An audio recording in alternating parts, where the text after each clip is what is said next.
Dunwich, England, once the capital of medieval East Anglia. It was a prosperous seaport, bustling with thousands of people. Today, it's just a few dozen houses on a lonely coastal road. The rest of Dunwich, swept into the sea.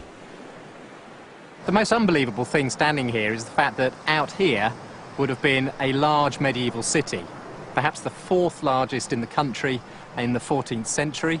And so you're talking about at least a square mile with at least 12 medieval monastic or church structures. And that is now just so in evident. Underneath this sort of fairly foreboding, turbulent, dark sea lies the remains of a great medieval city. A very stormy night. In fact, it was actually New Year's Eve, and you've got this big, strong wind blowing in from the north-northeast, and the waves are basically being driven onto this beach. And what's happening is that as the tide rises and the wind and the waves sort of encroach up the beach, they begin to cut away at the foot of the cliff. This cliff is made out of sands and gravels and has no sort of inherent strength. As a result, in one big storm, they lost a quarter of the city.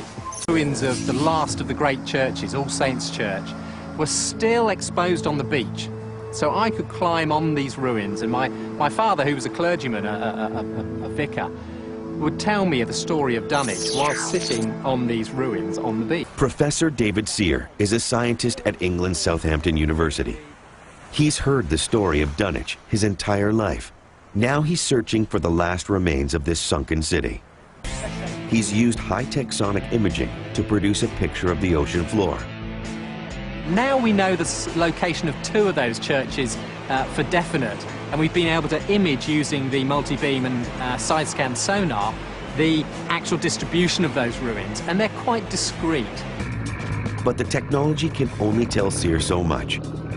To confirm his findings, he needs to go deep into the frigid, murky waters of the North Sea.